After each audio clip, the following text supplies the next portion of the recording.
This is Dr. Marty Harris, and today's topic is best practices for students with multiple and severe disabilities.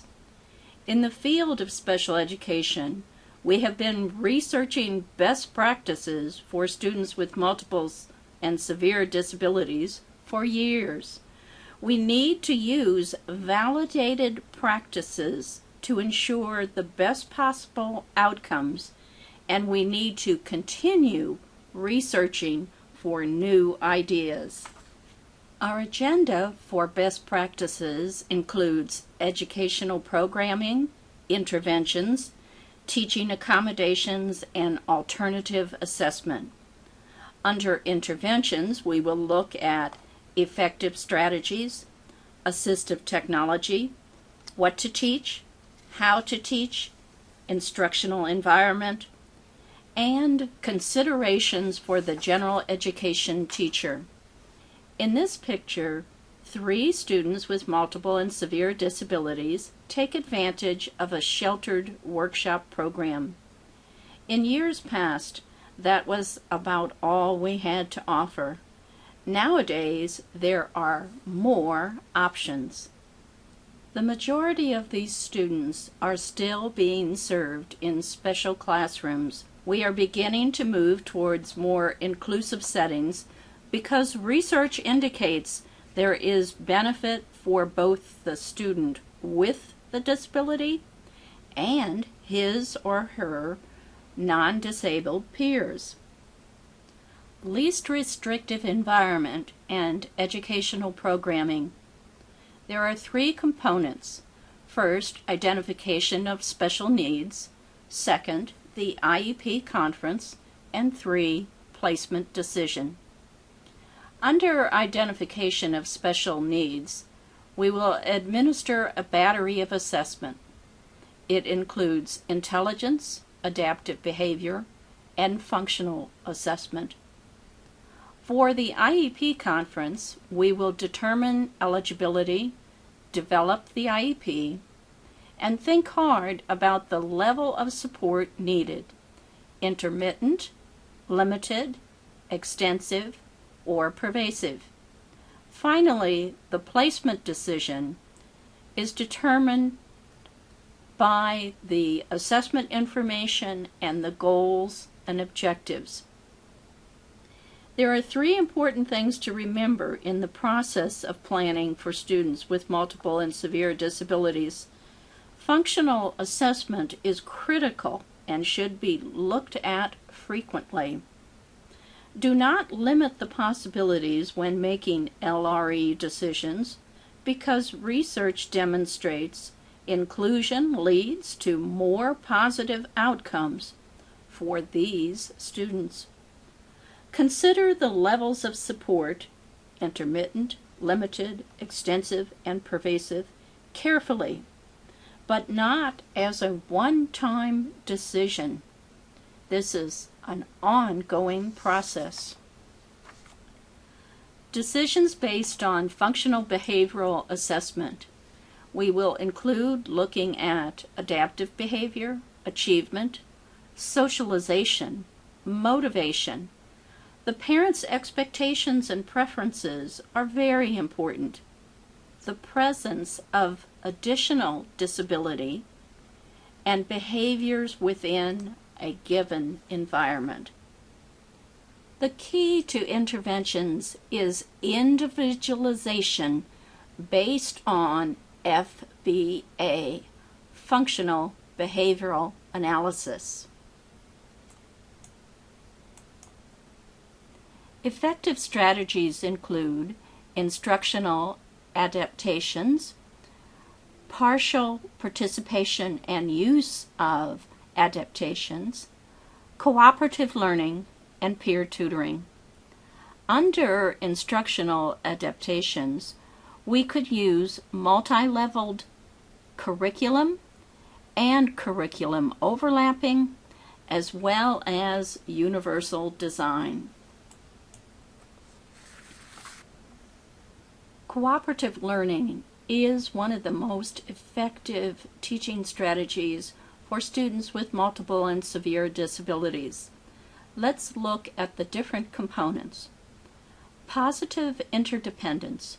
Group members establish mutual goals, divide the prerequisite tasks, share materials and resources, assume shared roles, and get joint rewards. Face-to-face interaction.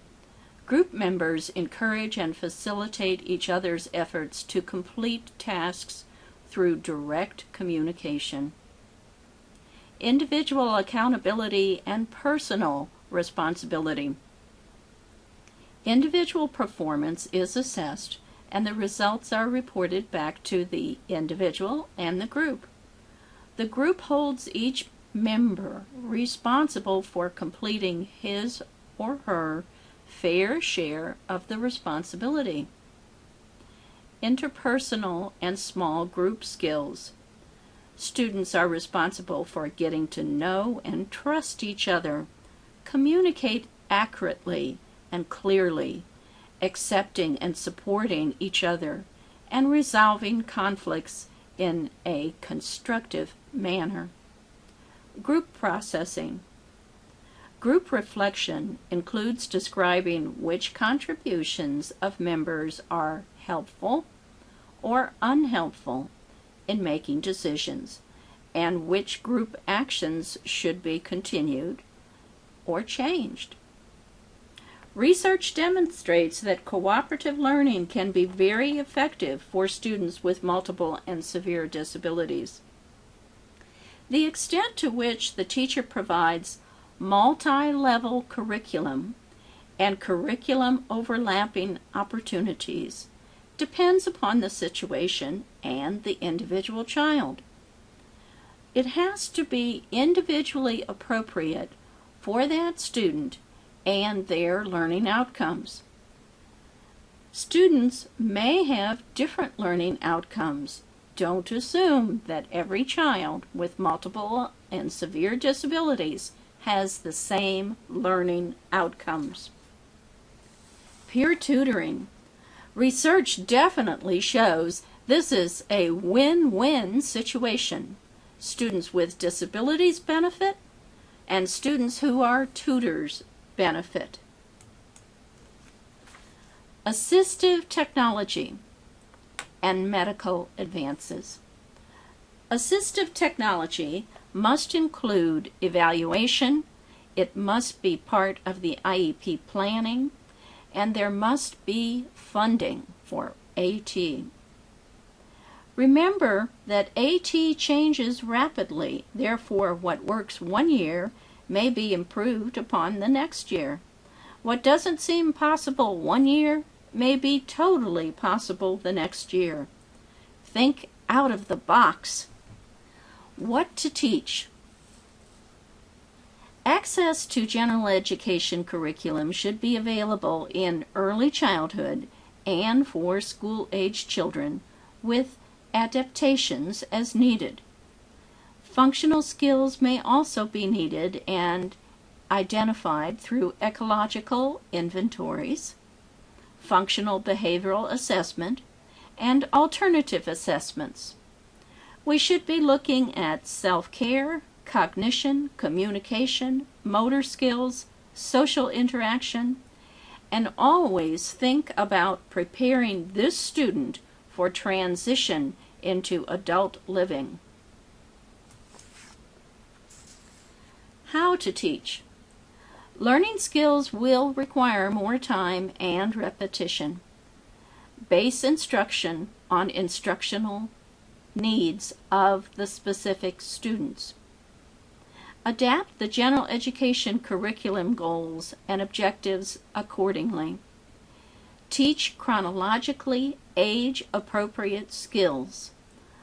A 16-year-old boy should not be taught to play duck, duck, goose and ring around the rosy. He should be taught things that other teenagers do. Use discrete, distributed, and mass trial teaching. Provide for partial participation, use naturalistic teaching strategies, and work closely with paraprofessionals and families. Now the one set of new terms here is use discrete, distributed, and mass trial teaching. Please go back into your textbook and read about that. Instructional environment. Students with severe disabilities and peers without disabilities can both benefit from inclusive education. Provide for peer interactions. The community-based instruction, where the student will learn best, including job sites, public transportation, shopping venues, etc. Provide needed supports in all these environments. Adapt accordingly to sensory needs, lighting, positioning, seating, technology, and grouping.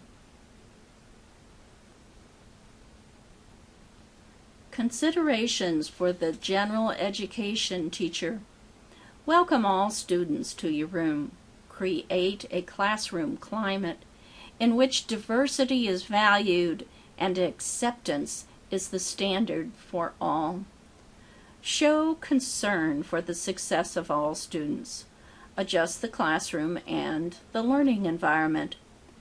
Implement accommodations and modifications to meet individual needs. Select effective teaching methods and materials.